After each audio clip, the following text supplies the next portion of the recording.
Hi, everybody. I'm Rhoda Shermer. Welcome to Network's October 20th program for an update on Ukraine.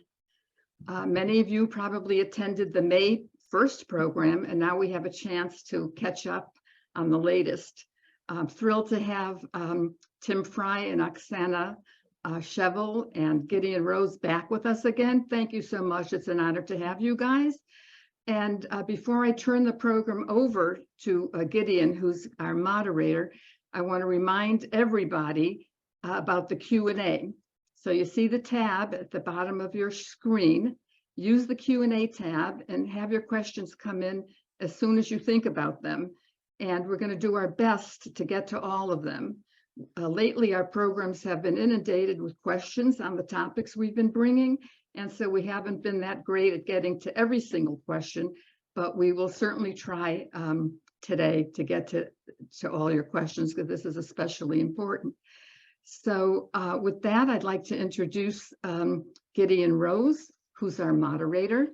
And he is the Mary and David Boys Distinguished Fellow at the U.S. Foreign Policy Council on Foreign Relations. He was previously editor of Foreign Affairs, and he served as Associate Director for Near East and South Asian Affairs on the staff of National Security Council under the Clinton administration. His most recent article, I believe, in Foreign Relations is Why the War in Ukraine Won't Go Nuclear and the Irony of Ukraine. I think I got that right, Gideon? Yes. So thank you, Gideon, and thank you, everybody, for joining us. Welcome to the new Zoomers and to the new streamers and to all of you who are regulars. And thank you, Gideon. Please go ahead with the program. Thank you, Rhoda. It's an honor and a privilege to be here, not just with this great organization and group, but with these two experts. When I was young, I was naive, and I expected that when there was a crisis in the news, people would seek out and listen to those people who actually knew what they were talking about. And after crisis after crisis, that didn't happen. I got cynical, and now I no longer expect it. I just hope for it. But Ukraine's a good example of that. Everybody, now that the war is a front page news and has been most of this year, everybody, people, including people who could not place Ukraine on a map, has very strong opinions about exactly what should be done, exactly what is happening, and very few of them are worth listening to. That's especially true the shorter and more social media-ish you go. And unfortunately, that's where our culture and discussion is these days. We are extraordinarily fortunate to have the opposite of that here, two people who actually know what they are talking about and hopefully are being listened to by the people in a position to make decisions. Oksana Shevel from Tufts is one of the world's leading experts on Ukraine and post-Soviet Russia, who knows it intimately, can tell you why every other expert is wrong, and will bring her knowledge to bear to us. Tim Frye is the man when it comes to post-Soviet foreign policy and the general question of Moscow's relations with its abroad. And we are extremely lucky to have them here with us tonight to explain to us what has happened, what is happening, and most importantly, what will and should happen. So with that, let's get right to it. Their full bios, it would take me half the program to read them. They're so distinguished. You can find them on the web. We'll post them in the chat so you can see why you should listen to them. Just trust me that if they both agree on something, that's the way to go. If they don't, then it becomes interesting. And then the amateurs like me can chip in and say something because it may be right. You have a 50-50 chance of being right. But if both of them agree, it's pretty much a lock. With that, Oksana, we've now had 3 phases of the war. The initial rush to Kiev and defense of Kiev, in which Moscow was trying to take everything and was pushed back. Then the sort of slow war of attrition over the summer, in which there was a regrouped battle for the Donbass and the South. And then finally the breakout in the fall, where the Ukrainians have started to push the Russians back, both in the north, east, and in the south to some extent. winter is approaching. Give us your take on where the situation is right now, strategically in the war and in the broader relations internationally. Thank you, Gideon, for inviting me and for this very generous introduction. You already began to talk about, what I was going to start with, kind of just a brief recap from what happened since the last time we met in May.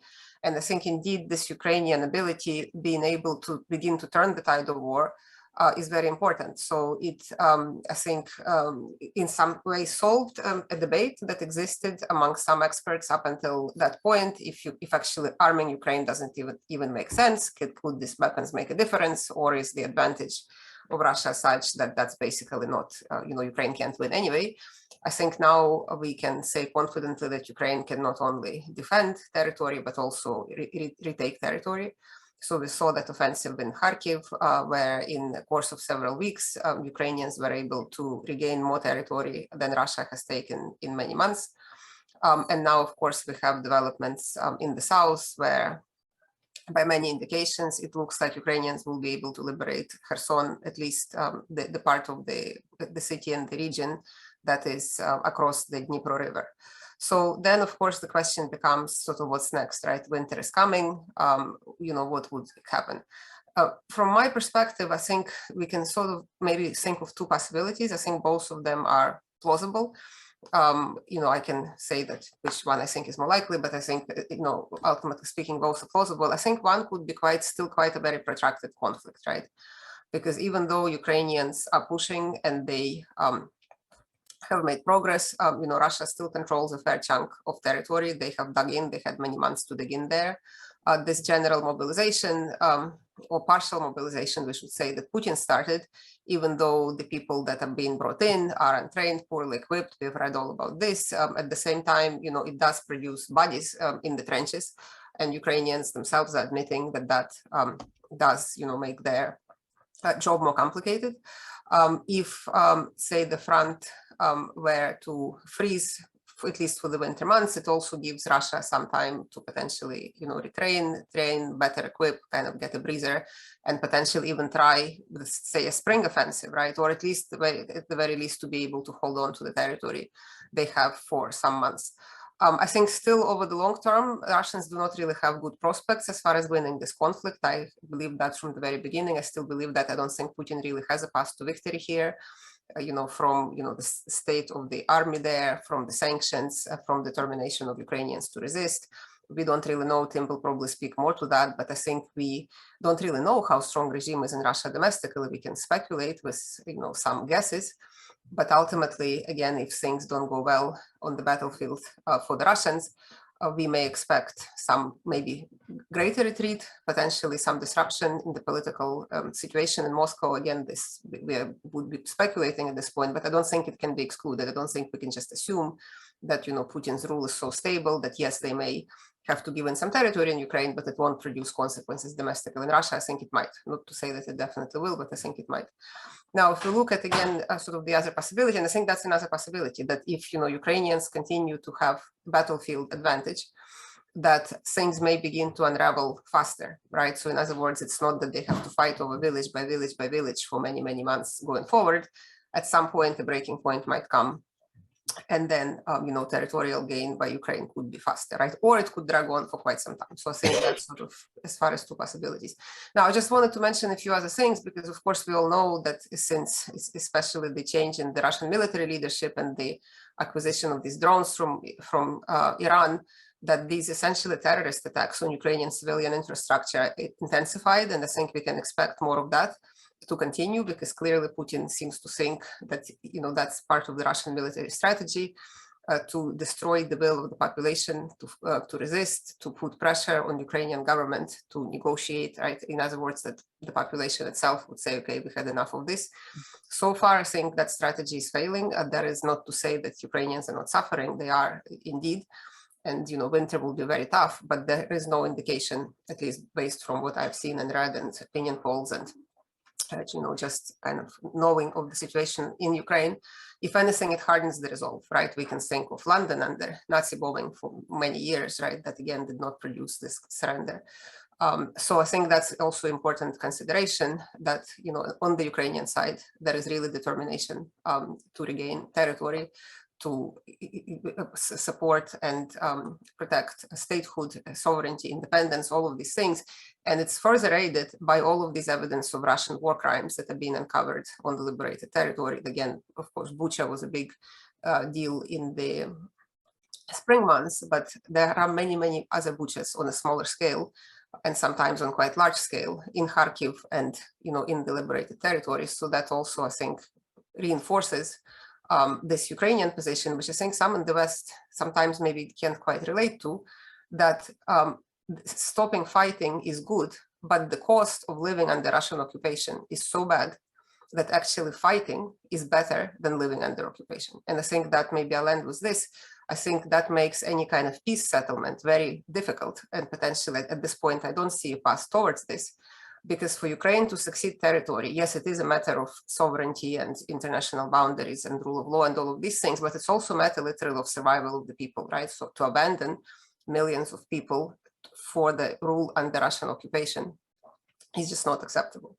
And Putin so far has given no indication that he's willing, you know, to even retreat, let alone, you know, retreat out of all Ukrainian territory, even to retreat to the territory that Russia held before this invasion started, right? Like that, I think, would be very difficult for Putin to sell as a win, because that's where they started from, right?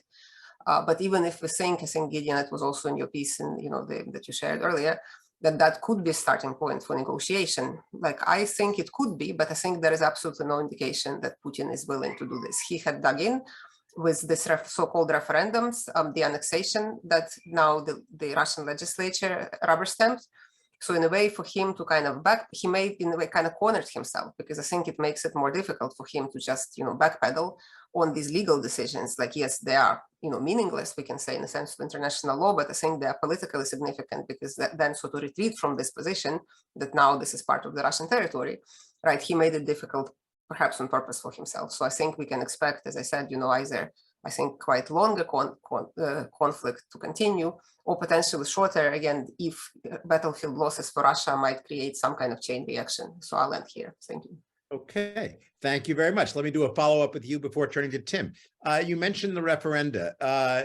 In one of the ironies of history, Grigory Potemkin is buried in Kherson, and you could see the referendum as a sort of giant Potemkin village, an attempt to paint a nice, pretty exterior over a reality that is much seamier.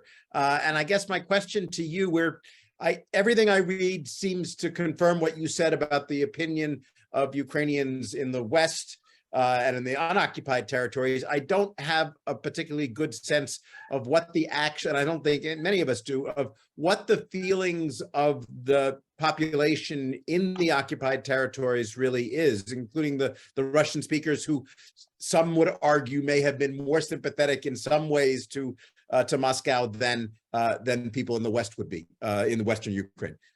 Tell us something about the feeling in the occupied territory. Right. I don't think, I mean, we can maybe talk about sort of somewhat different feelings being present in Donbass that was occupied back in 2014, because that was the period of 4 years. There was domestic, you know, yes, there was very much Russia aided, Russia instigated in 2014, but there was domestic also kind of opposition to Euromaidan, support for, you know, Crimea scenario, let's put it this way, right?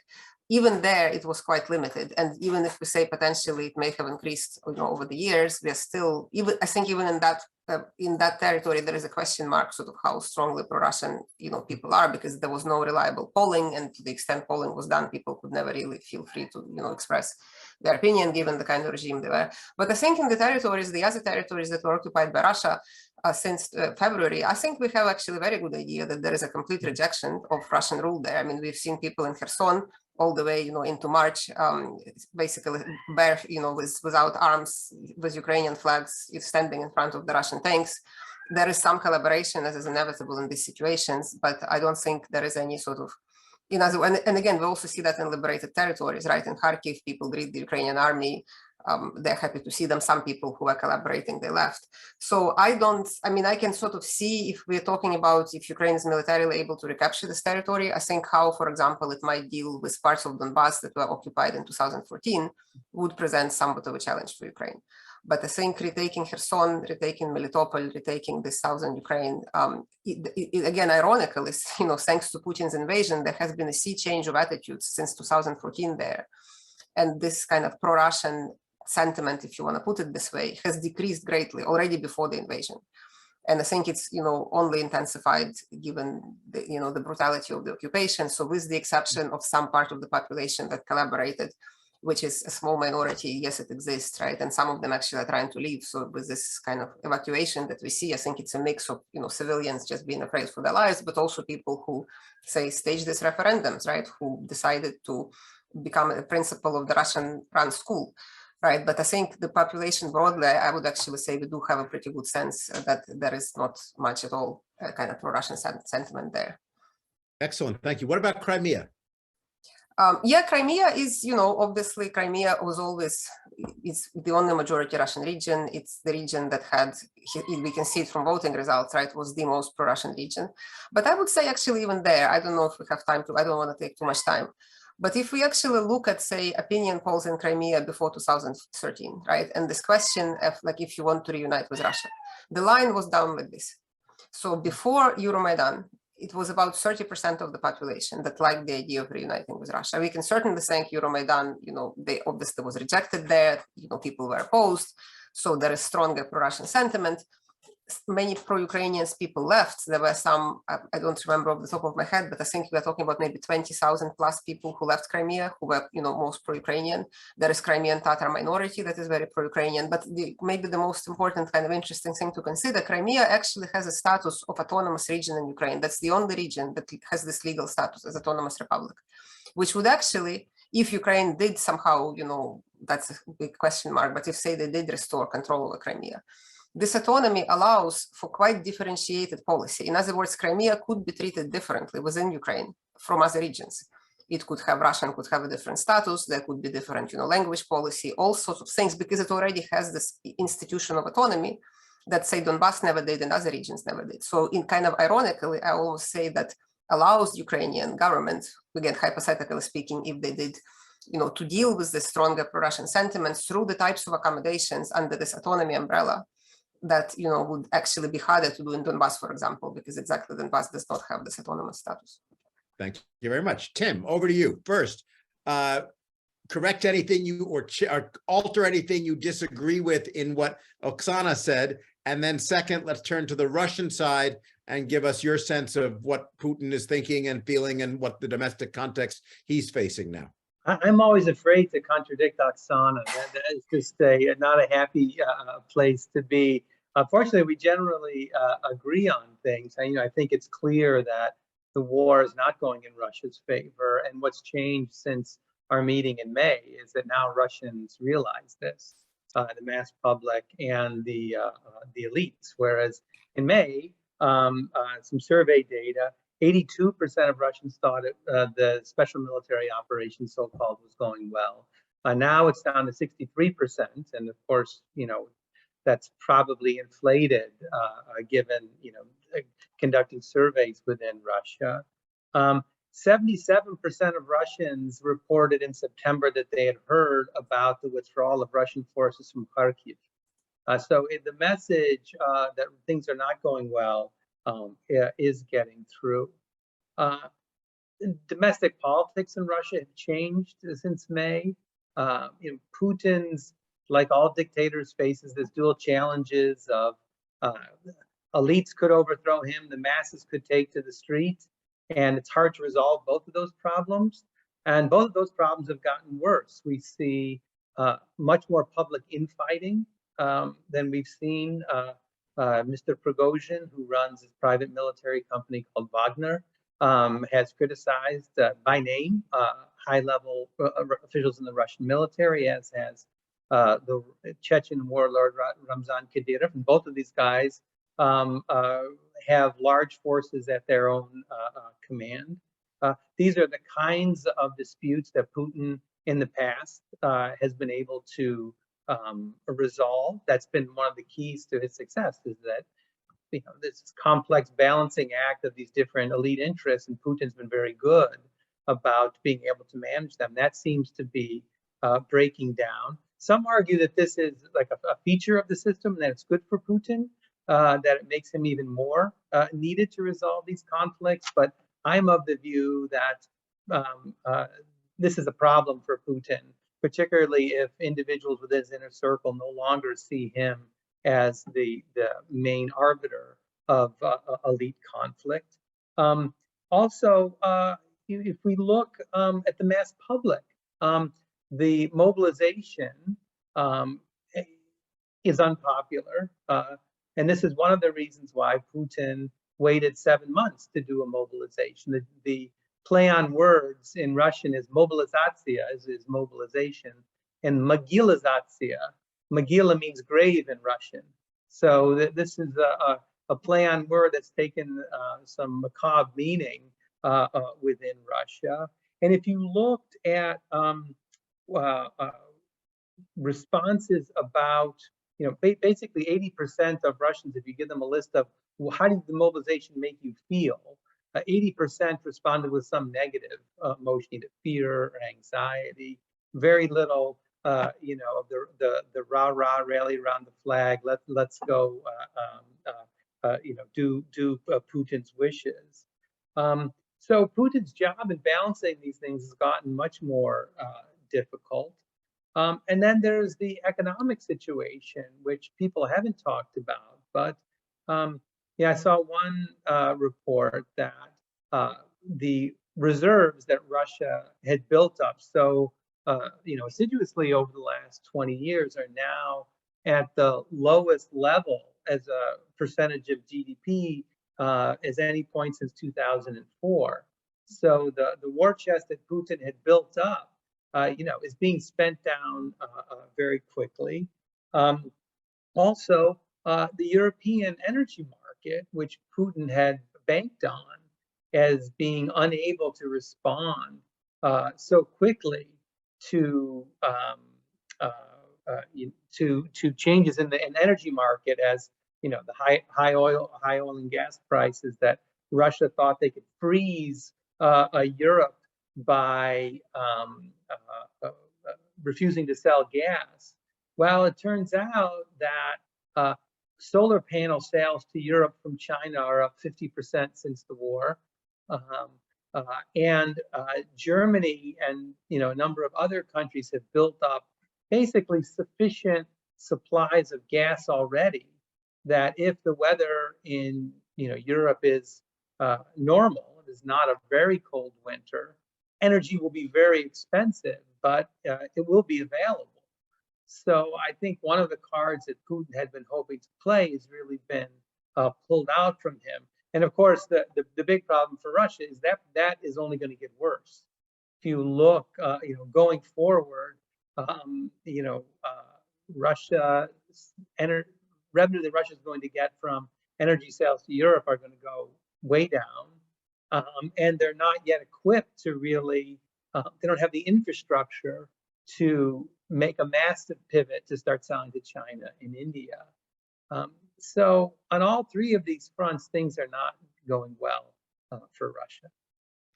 Okay, let me do a quick follow-up on something you just said. As one of our commenters has asked, say a little bit in the context of that of Russian energy sales. Talk a little bit about the bombing of the pipeline. First of all, who did it, and second of all, what impact will it have on both sides? I don't know who did it. It's a good question. It's one of these events for which nobody has really claimed credit. One theory, which might make the most sense, is that it was some elements within the Russian government who either wanted to send a message to Putin or a message to Europe that we could do this at any time. The problem, though, is that Europe is much less dependent on Russian gas today than it was. So if the message was directed against Europe, I think Europe can kind of shrug their shoulders and say, well, we'll be fine. We'll be fine anyway. So I don't know who did it. Fingers point probably primarily to Moscow. And the issue is the extent to which this was a sanctioned act or whether this was a rogue element. And I really don't have any inside information on that. Either way, if Putin did it, it seems like an act of desperation. And if it's done by a rogue element, this also suggests that Putin's not in as much control as many people think. Tucker Carlson said it was us. Is there any chance it was us? Highly unlikely, I would think. You know, it would have the potential to make the Europeans unhappy. If it went badly, this would be the greatest gift we could give to Russia if our fingerprints were all over this. So far be it from me to question the foreign policy wisdom of Tucker Carlson, but I think on this point he's wrong. Okay, so let me turn to have you guys turn to the future. There are some major scenarios that people talk about looting. On the one hand, there's the military situation on the ground, which Oksana was talking about, which we all see, and in which it's clearly going to be a continuing slog, probably with the Ukrainians having the upper hand, especially as more HIMARS and things come on, but not necessarily, as Oksana said, enough of an upper hand to really push them back or cause a crackdown. But let's imagine we're all watching the conventional military operations on the ground. And let's also imagine that we're going to see more of the strategic bombing type attacks on Ukraine and that they won't have the effect that Putin wants, the way Oksana suggested. There are still some major scenarios out there we haven't discussed.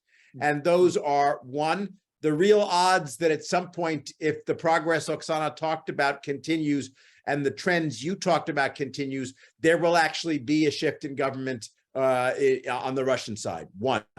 Two, will Putin, before that happens, if that those same trends continue, is there any significant chance actually of an escalation to nuclear use of any kind? And if so, how and why, what would happen?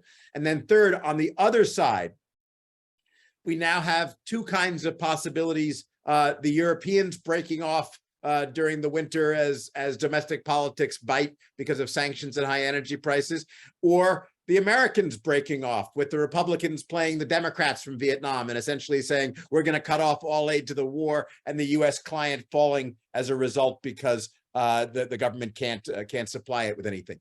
Are we like, so both of you talk about the scenarios on the Russian side of either collapse or escalation to nuclear stuff, and on the Western side, not Ukraine so much as Europe and the United States. Oksana, you can go first and pick which ones you want to talk about. Okay. Well, these are a lot of questions, so let me try to, just share some thoughts.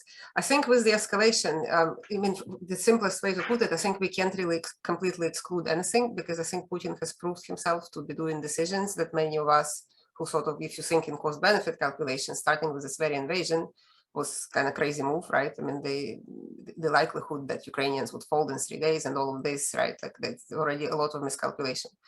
And there is, in a way, Putin doesn't have many good options. I mean, there was a question in the Q&A, like, what about, can they try to invade from Belarus? I can speak a little bit about that also, right? But in general, it seems like if Putin tries to do something, say, like tactical nuclear weapons, first of all, there are things he could do before that, so that probably wouldn't be the first step, right? He seems to be, trying, like he still has a range of things he could try. He could keep, bombing, the infrastructure. They can do some sort of flooding of, Kakhovka gas that they're talking about. They could try to invade from Belarus, right? And then what would he actually accomplish, right? Like if US has made it clear, and I think that has been in the media, that behind the scenes kind of message that the response would be not necessarily nuclear, but there is a conventional capability that US has and Western, NATO has, to really destroy the Russian army by conventional means, right? Like, would that tactical news, be worth it, right? So again, like I wouldn't say that we can 100% exclude it, but I think that's unlikely. And I think what is, probably even more dangerous, that sort of all this talk about, if he can use nuclear weapons, let's just give them something, right? Because that is, to my mind, at least very short-sighted, because it essentially means giving in to nuclear blackmail. It encourages pretty much any autocrat to try to get a nuclear weapon and then demand, this, that, and the other, would we really be living in a safer world, and like nuclear proliferation is more likely, all of these things. So I think even just sort of this whole, buzz in the media from some, like Tucker Carlson, but not only, that, got to give him something, right? So that's sort of the thought that I would share on the nuclear. And then do you want me to talk about the Belarus possibility, because it wasn't you mentioned? Well, it's just a couple of things I'll mention. So first of all, again, Lukashenko, clearly the Belarusian leader, doesn't want to do it because there is no support within Belarus, and his army is not exactly, a powerful army. Can be Putin? Gideon, you're muted. You're muted. I didn't hear what you said. All right, I was just saying, repeating for people, this is about Russia attacking from the north through Belarus, Right? and the possibility that she's talking about. Right, with with Belarusian forces, part of this. I mean, they already use Belarusian territory for the Russian forces, right? Could they try that now again? So first of all, I mean, he would have to really convince Lukashenko, which, as much as Lukashenko is a vassal of Putin in many ways, I mean, he still would have to make this decision. And I think he understands that it's not really going to potentially, increase his power and so forth. So I think that's one obstacle. Another kind of maybe less known obstacle is that this territory that is between Ukraine and Belarus in the northwest part of the country is incredibly boggy. So this was the center of partisan activity during the Second World War of the Soviet partisans. The attacking there in the fall with all the rain and stuff, I mean, Russians already got stuck, in the spring. So just kind of from purely military standpoint, that seems to be completely crazy. They are unlikely to advance 250 plus kilometers if the goal is to destroy some of the rail lines, right, get within firing range and do that. And Ukrainians are much more prepared. They have blown up bridges. They have, put more forces there. I mean, to my mind, again, like nothing can be excluded, but I think this is more of a tactic to pull some of the Ukrainian forces from the south, to keep some forces tied up there, right, to kind of keep the pressure on. But I think the actual invasion from Belarus is unlikely. That said, it's probably more likely than the use of nuclear weapons, right? If we're going to talk about sort of stages of escalation, that's something also I would mention. Yeah, and also on the Belarus angle, the failure of the initial assault on Ukraine was in part due to the inability of Russia to concentrate its forces and to try to attack from the north, the east, and the south. And that strategy didn't work before with the best troops that Russia had. It's hard to see how now it would work any better. Okay, excellent. So Tim, on now to you. Holding the Western political will constant, military trends on the battlefield constant, how long until the domestic Russian front cracks and Putin is either forced to withdraw for fear of a coup or actually succumbs? Well, I think it's still going to take some time. If you look at some of the public opinion polling, in September, 48% of Russians thought that the special military operation should be phased out. So there really does seem to be a big split emerging in Russian society with, hardcore supporters and hardcore opponents on each end. But also in the middle, there does seem to be this divergence, largely along generational lines, about the merits of the war. And the mobilization has really changed things, so that if there is popular pressure to do something, either to end the war quickly or to minimize losses at least. We know though that it's hard to overthrow dictators. If you're wrong and you lose in a dictatorial battle, things tend to not turn out well for you. That's a big deterrent. It's hard to get to Putin physically. He isolates himself. Also, a number of his inner circle are also deeply implicated with the decisions to go to war, and we will fight hard to get out of it. At the same time, the likelihood that Putin loses office is much higher now, I think, than at any time in the last 22 years. Is that much higher, going from like 5% to 10%, or is it going from 10% to 50%? No, I would, dictatorships they're not overthrown very often, right? So, you know, but still from 5 to 10, 10 to 15, that's significant. I think, and the problem for Putin is the trends going forward all seem to be going against him, and it's hard to see how he turns this around. Particularly the generation. So Putin, his National Security Council, the average age is 64, 65.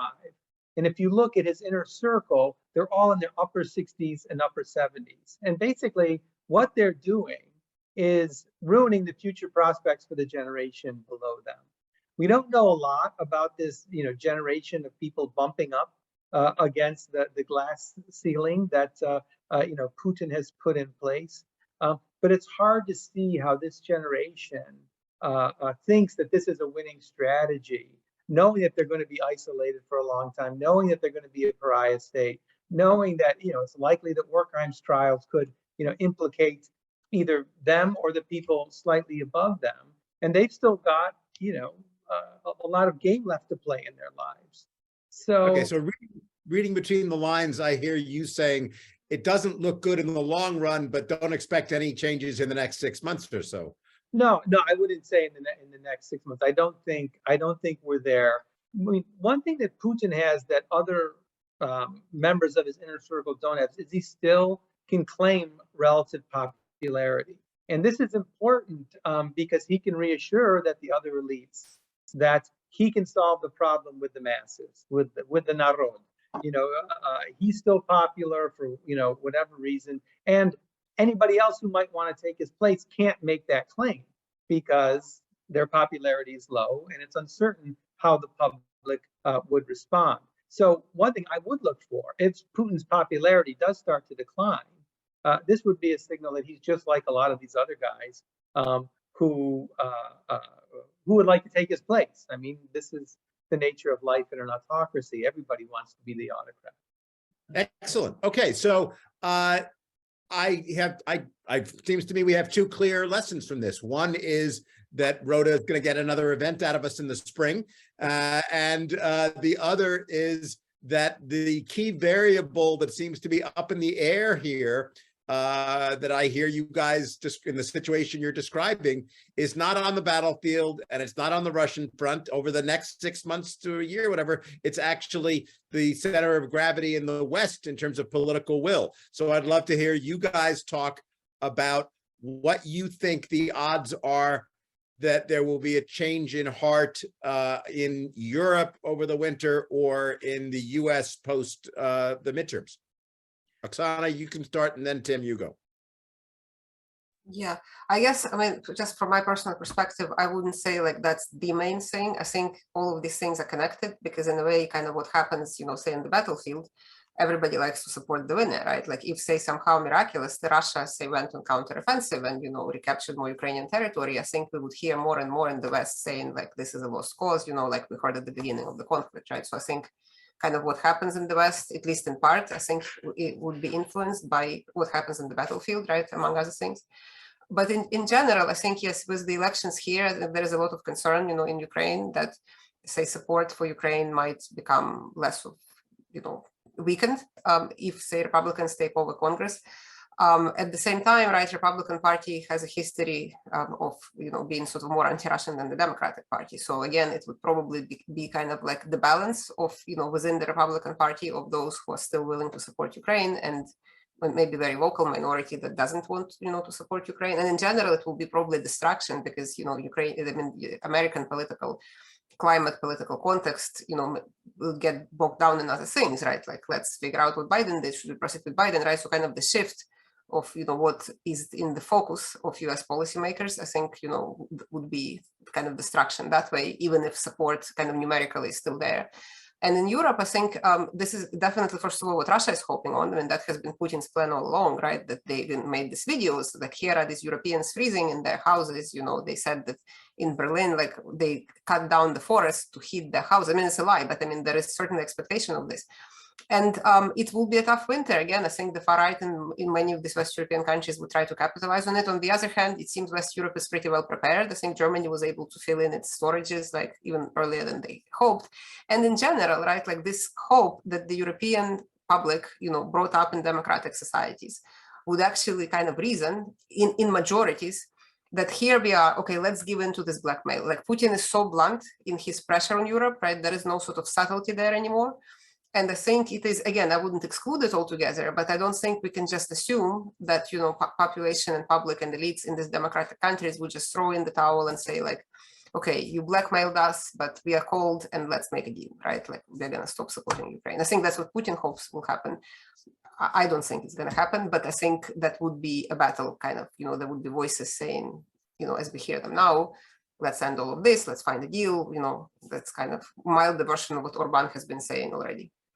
Okay, Tim, what do you think about that? Italy surprised. I was hearing a lot of people worry about what would happen after the Italian elections. I was in Kiev and people were talking about it, and then everything was fine. We got the one fascist who actually sort of, is anti, who wants to continue the war, so that's good. But are you worried about Europe's will or the U.S. will going forward? So on the U.S. case, there is the Trumpian wing of the Republican Party that is less enthusiastic about this. I'm with Oksana that I would think distraction is the bigger problem if the Republicans win the House and decide they want to impeach Biden,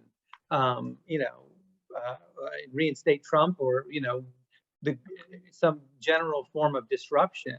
I think that is the bigger threat, because I think public opinion in the U.S. is still strong. Also, McConnell has been strongly in favor of continuing aid to Ukraine. And in the showdown between Mitch McConnell and Kevin McCarthy, my money would be on McConnell in a big way. I think Oksana is right about Europe, that barring a very cold winter or some unforeseen event, I think Russia's really overplayed their hand there. But I also think we need to think about China, where the Chinese are increasingly unhappy with how events are going in Ukraine. If I'm right, if my memory serves, I think this was the first year that Xi did not congratulate Putin on his birthday. So no need to shed a tear. But they've had a long history of a very good personal relationship, and those kinds of symbolic things I think are important. And again, we also had the meeting in Central Asia where the Chinese publicly expressed some disappointment with the Russian invasion of Ukraine. Okay, so let's actually deal with that. Outside powers, the four outside powers that one is looking at these days: China, India, Iran, and Elon Musk. What are these external factors going to shift the balance of power on the battlefield or in the strategic war if it's beyond Russia, Europe, and America and Ukraine? Well, the Iranian drones cut two ways. There's certainly, the topic of conversation, shall we say, about what's going on the ground in Kyiv. At the same time, for a great power like Russia to be reliant on Iranian drones is also not the greatest look in the world, and that's something that could be exploited in some kind of internal political fight. Whether Iran, if you stack up the aid given to Ukraine by the rest of the world versus Russia getting aid from Iran, again, my money would be on the former rather than the latter. Not that can't cause a lot of damage. This is one of this latest turn at the kind of indiscriminate bombing of civilians that has really picked up, and bombing of electric stations to try to break the will. The human suffering is really very severe, and we shouldn't lose sight of that. Okay, let's turn now to, Oksana, do you want to chip in any of that, or should we turn to— I'll just add that since we're talking about external powers, like I agree with what Tim was saying about the powers that he mentioned, but I think there are also powers or countries, right, on the Russian periphery where Russia had strong influence, and I think that influence is now coming into question. I'm thinking about Central Asian countries, right, Armenia, We saw that completely unprecedented at the summit recently, right, when the president of Turkmenistan, I think, lectured Putin in sort of this impromptu script, how, you know, Central Asia deserves more respect. The Armenians and Azeris, and we're talking with the Turks and the EU without Russia, right, over the Nagorno-Karabakh influence.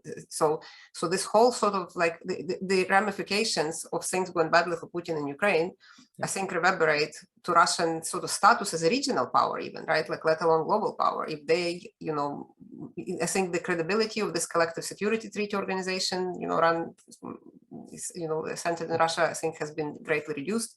So that would be another sort of, we're talking about external powers. I wouldn't leave these countries on the Russian periphery out of the picture. Yeah, and economically, India has really stepped up its economic relations with Russia on the other side of the scale.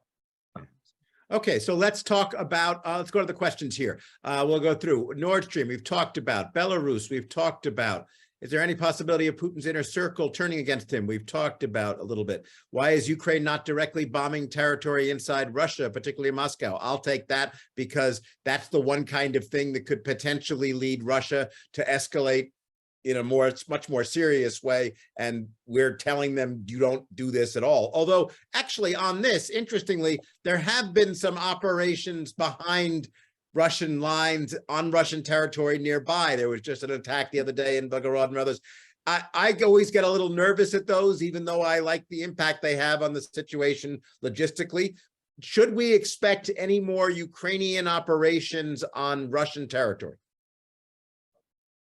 Well, I don't know what we can expect, but I think, as you said, Gideon, they have already, you know, done some of, you know, especially the airfields, like where Ukraine is bombed, and in Ukraine, it certainly seemed as legitimate thing, right? Like we're not talking about marching to Moscow, but if there are missiles being shot in Ukraine from Belgorod, right, like that's a legitimate, you know, target.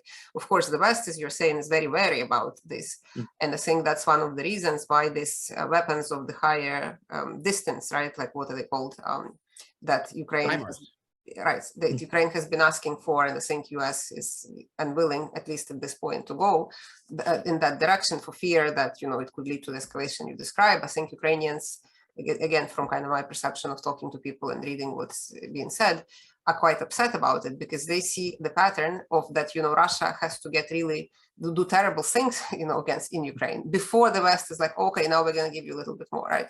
So the sentiment is there that if they had these more powerful weapons, the conflict would end sooner, this human suffering can end sooner, right? And why can't the West, you know, audiences and supporters of Ukraine see that? So I think that's a little bit sort of also speaks to the tension in relations, I think, between Ukraine and its Western supporters.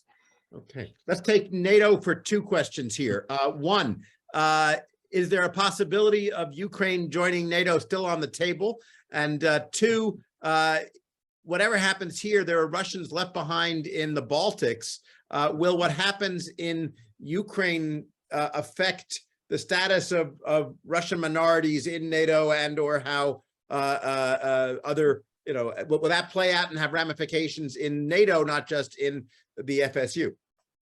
So, you know, Putin, I think he recognizes that the NATO countries are different than the non-NATO countries, and that an incursion to save Russians in the Baltics would be met with great force from NATO. So, you know, I don't, you know, if you think, yeah, on the one hand, yes, you know, Putin has done, you know, horrific things. But at the same time, I don't think we should leap to the conclusion that he's not able to make means and calculations. You know, there is still the grain deal, which, you know, happened. Whether or not it'll be extended is an issue. There are still prisoner exchanges that are going on. So, you know, there's an advantage to Putin being seen like a madman, like he would do anything. But a lot of his behavior, you know, also shows, you know, that he is able to make these kinds of means and calculations when, you know, when he needs to. So, you know, and also I think just Russia is so stretched on Ukraine now, and the activities in the Baltics, I think would just, you know, that could really be disaster. I mean, if you're looking at kinds of events that might precipitate the removal of Putin, you know, an expansion of the war into other settings, or even the use of nuclear weapons. That's another kind of issue that, we don't know that everybody would be on board with that kind of decision if Putin decided that he wanted to go down with the ship. Okay, Oksana, you want to talk about NATO? Yeah, a little bit. I mean, I think Oh, this NATO question sort of raises this broader debate that has been out there for some years, right? Like should Ukraine have been in NATO sooner? And that may have been deterred, right? The invasion to begin with. That, of course, we can't replay back the time. And I think now the concern of acting on Ukrainian formal application for NATO membership is that, like, if it was accepted now during the ongoing conflict, then it sort of kicks in Article 5. And obviously the West already said they don't want to fight with Russia, right? Kind of directly. So I think immediate membership of NATO for Ukraine is probably not likely. That said, I think once the war is over, and especially if Ukraine wins, which, seems probable, I think then, I think that's when that would become more likely, kind of sort of I mean, again, not guaranteed maybe, but certainly, we're talking about sort of some geopolitical realignment in Europe, right? And Ukraine is no longer this like in-between land, right? Where, it actually belongs in Europe, and then EU NATO membership might become, a realistic possibility.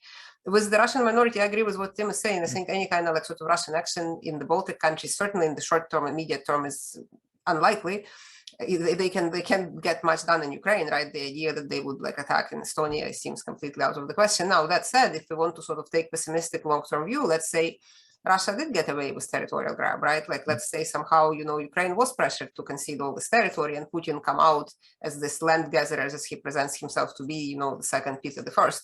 Right, there is certainly very strong imperialism, in Russia, and not just against, the Baltic countries, Transnistria and Moldova, even Poland. I mean, there were prominent Russian commentators who wrote, like recently, I'm thinking of Karaganov, Tim, if you saw that, like, would the Americans really sacrifice Boston for Poznan? So they're talking about even, nuking Poznan with this logic that it's not important enough for America, right? So even sort of this, I mean, again, I don't think we're nearly there yet, but you could imagine sort of pessimistic long-term scenario.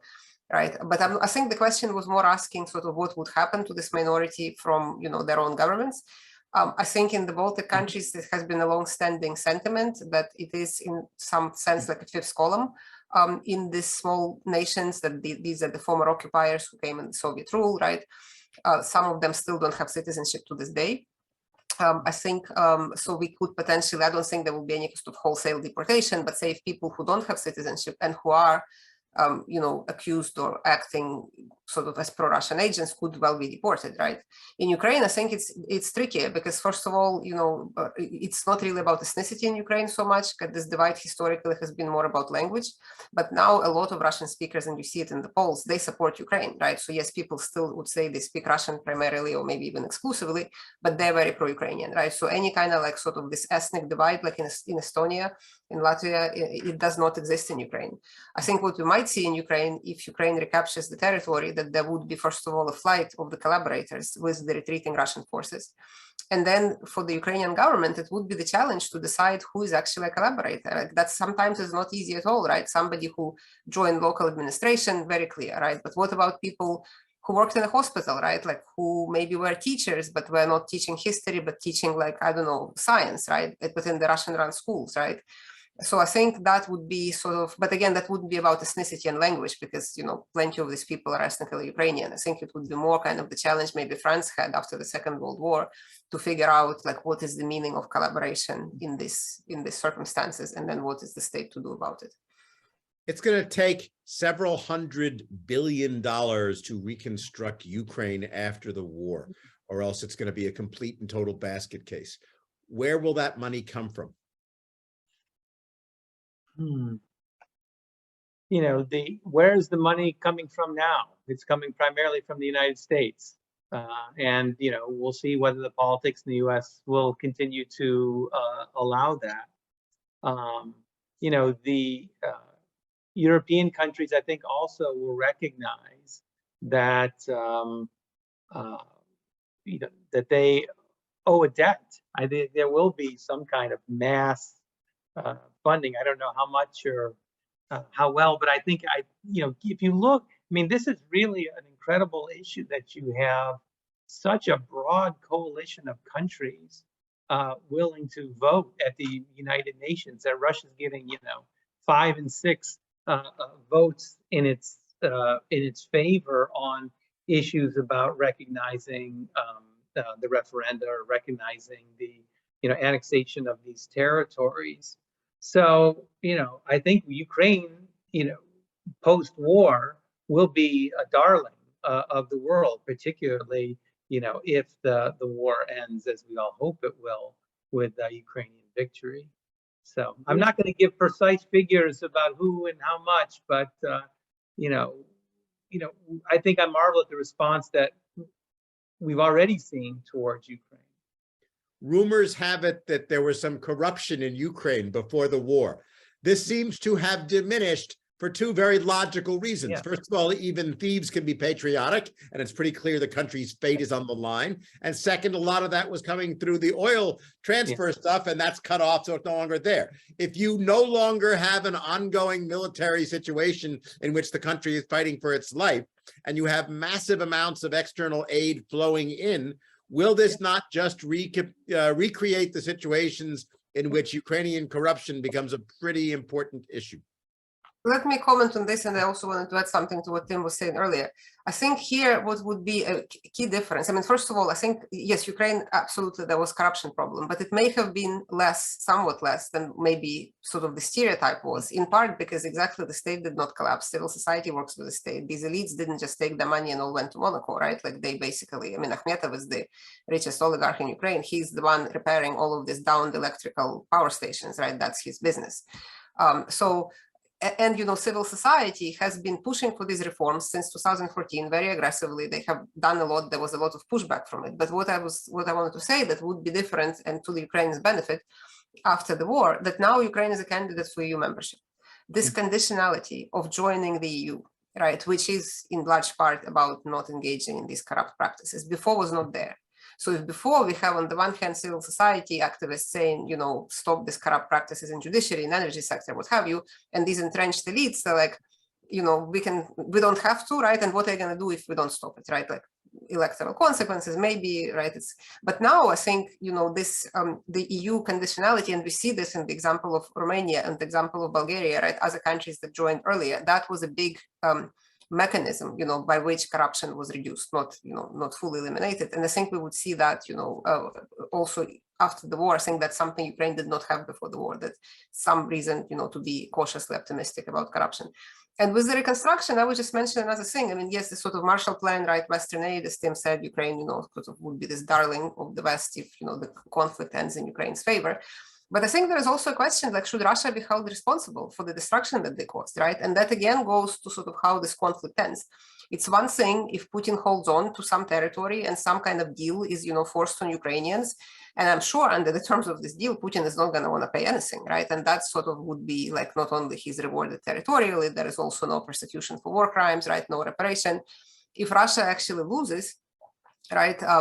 And then, for example, some of the assets that were seized in the West could be used for reconstruction. You can probably imagine some other scenarios, maybe like if Russia keeps selling oil and gas to the West, some percentage of this profit could be directed to Ukrainian recovery, right?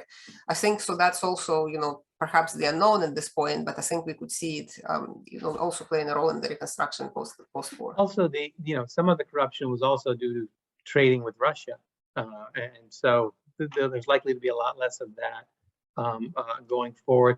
Also, this Zelensky victory really changed, Ukrainian politics. The first time we saw somebody who was able to, do so well and throughout the whole country.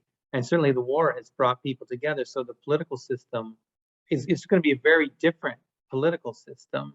And it would be interesting, to see, what the composition of voting would look like in the Donbass, post-war, or in a Ukrainian Crimea, what part that will play. Because part of the polarization that so dominated, Ukrainian politics for a long time was in part because you had this big block of pro-Russian voters in Crimea, and removing them in some ways helped to kind of reduce the worst forms of polarization.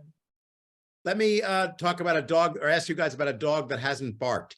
If we were having this discussion last year and you said, oh, and Putin is going to invade Ukraine entirely on February 24th, and we'll have a year of war, I would have expected cyber Yeah, that's right. operations to play a huge role. Now, clearly they've played some role, and clearly there's stuff we're not hearing about.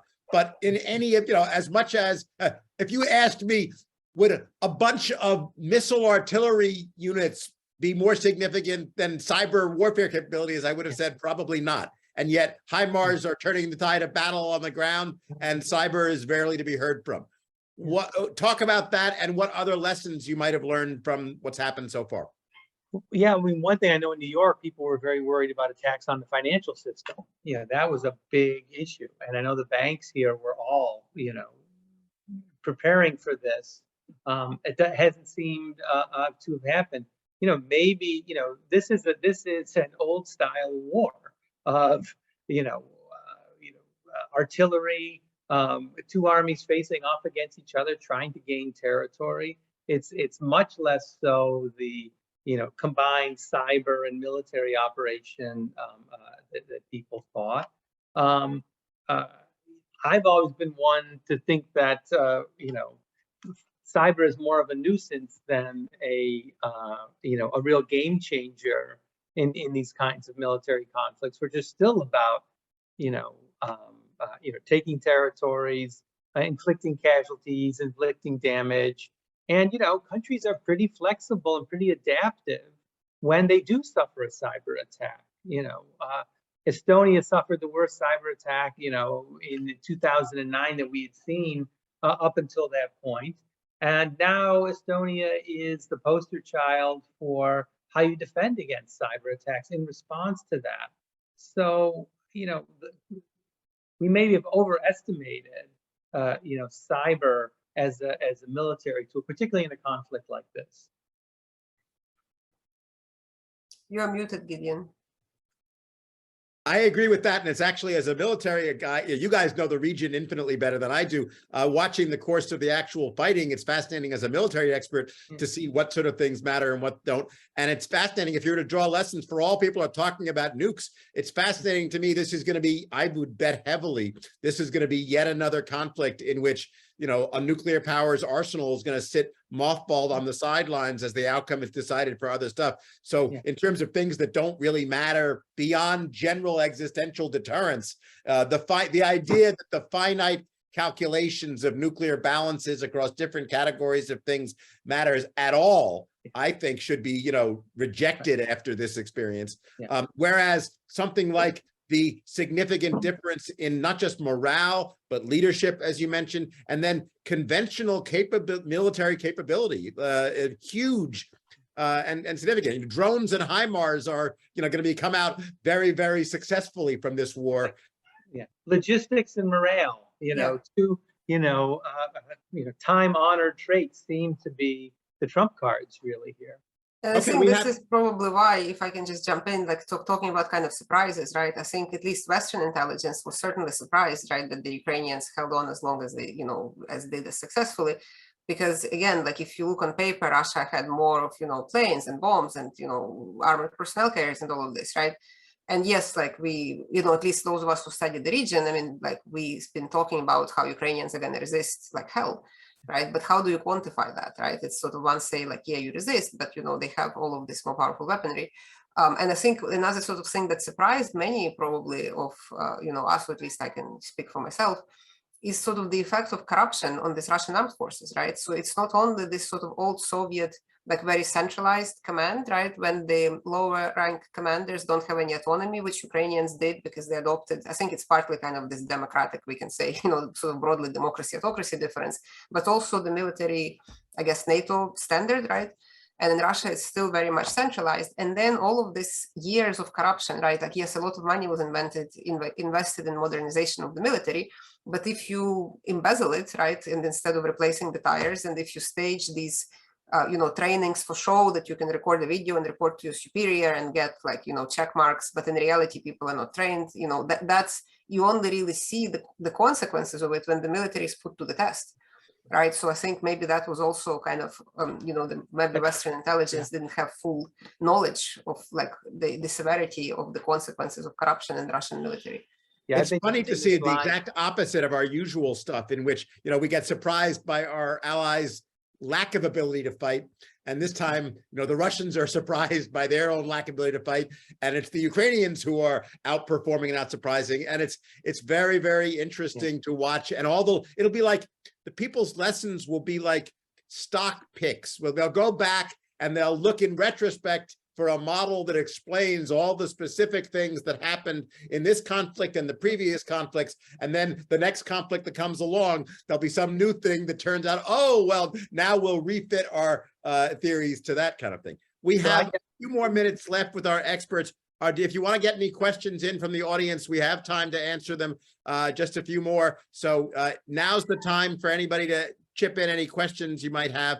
And Tim, you were saying something. Yeah, I was going to say that, I wrote a book. The main point is that, autocrats are much weaker than we expect them to be.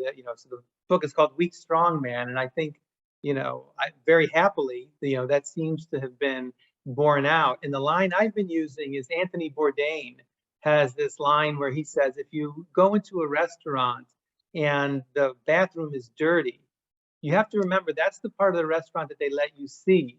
So imagine what's going on in the kitchen that they don't let you see. And I think, we look at the Russian state and we said all the parts that we see work terribly, but there's this military, I'm sure that they work really well. And that, of course, we should have known that the most opaque parts of the government are typically those that work the worst, precisely because there's no oversight. And I think that's absolutely been borne out here. Okay, but by that logic, you'd think their central bank should suck. And in fact, the central bankers are amazing. The central bank is very good. I mean, in part, this is because the political consequences of having a bad central bank are really, could potentially disastrous. Bank runs, inflation, all these other kinds of things. So that's the one part of the Russian state that works relatively well. Question from Kim Locke. Will the U.S. send CRAMs to Ukraine? I don't know. Oksana, do you know? I certainly don't know, but as I said, I think I can sort of share the Ukrainian thinking about it and think how it's different with the Western thinking, because as I said, Ukrainians are feeling and have felt for a long time that we, are determined to fight, we can do it. The sooner we get these weapons, the sooner the conflict will end, right? The sooner suffering will end, everybody wins, right? Why don't you give these weapons to us, right? And I think in the West, as you were saying, Gideon, there are these concerns, right? Well, what if they, shoot something in Russian territory? Putin is going to go ballistic, he's going to nuke us all, right? And I think that conversation has been, going. And maybe, what might happen, I certainly don't hope, again, if this pattern, in other words, continues, maybe it would take for Putin to really escalate in some, with chemical weapons, with biological weapons, before the Western say, oh, this is getting so bad, let's actually do this. So Ukrainians certainly hope that will be avoided. I think they hope that these weapons would come, but, as you were saying, I think in the West, there are big concerns about, giving these weapons to Ukraine. I wish I had come up with the pun about the Russians going ballistic. It's actually, it's interesting because I would have said before, and I will still predict there will be down the road when the settlement starts to get closer, tensions between the great power and its local proxy. But it's been shocking, just like the Ukrainian military the Russian underperformance and the Ukrainian military overperformance has been shocking. So the lack of intra-coalition fighting has been astonishing to me. And I keep sort of waiting to see it, and maybe we'll see. I don't know. I'm impressed with the Ukrainian sense and not just resilience, but prudence so far. And I hope that continues. Yeah, I would just one finger on this. At least for me personally, it really rubs me the wrong way to hear that Ukraine described as a proxy, of the US. I think if anything, we've sort of seen the opposite pattern. Ukrainians are more willing to fight, than the US is willing to partial aid, right? So I think this analogy of, that is somehow, I know that's not what you're saying, but I think this sort of language of this as being somehow proxy conflict, I don't think that's what we're seeing. Yeah, and I think Biden deserves some credit for bringing Germany in particularly along and being patient enough to allow the Germans to get to the right place and not having this be jammed down their throats. And I think that by, German public opinion has shifted pretty dramatically in a way that I think a more heavy-handed approach might have prevented from happening. And I think Biden deserves a fair amount of credit for that, with all of the hesitations and all of Schultz's back and forth. One, prior to the war, I think many thought Germany was really going to be a weak link, and the intra-coalitional dynamics have been much smoother than I think anybody expected. And I think Biden deserves some credit for that. I think that Annalena Bauerbach has been just amazing, and leadership has been fascinating. The Germans were the third most the surprising feature of this. The Russians, the Ukrainians, and the Germans. Those three have been the most surprising. Any other questions for anybody? We have our people here just for one more. How effective and how long will it? Oh, we have not discussed economic sanctions. Oh, yeah. Let's give some thoughts on it. I heard a speaker say the other day, the sanctions are largely worthless except for the ones on military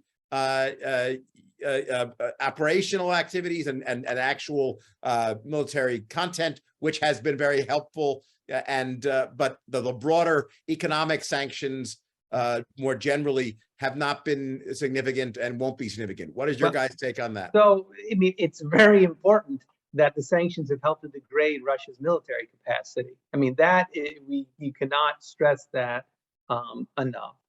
The broader way that sanctions are important is to send a signal that to ordinary Russians that this kind of behavior is just so far beyond the norms that Western countries are willing to accept some cost and some pain themselves in order to demonstrate how important this issue is. So, I disagree with that point of view. Sure, the Russians are finding ways to get around some of the sanctions, but life is really difficult if you're a Russian manager trying to evade the sanctions.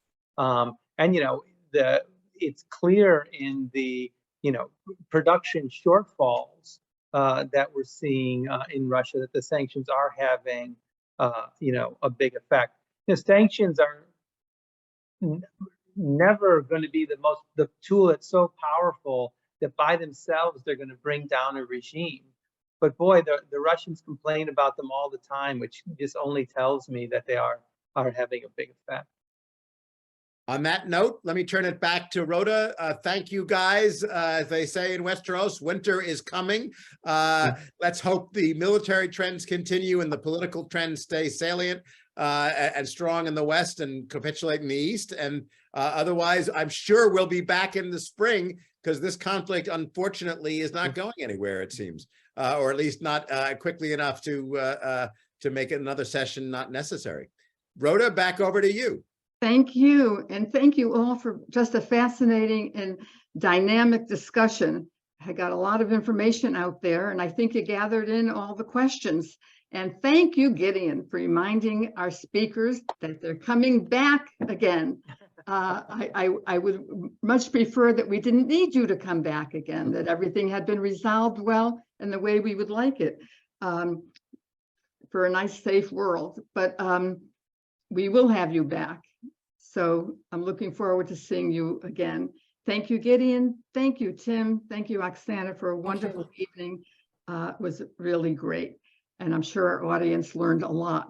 And I'm going to suggest to the new people who joined us for the first time to take a visit to the NFRPP website and maybe sign up for our program notices.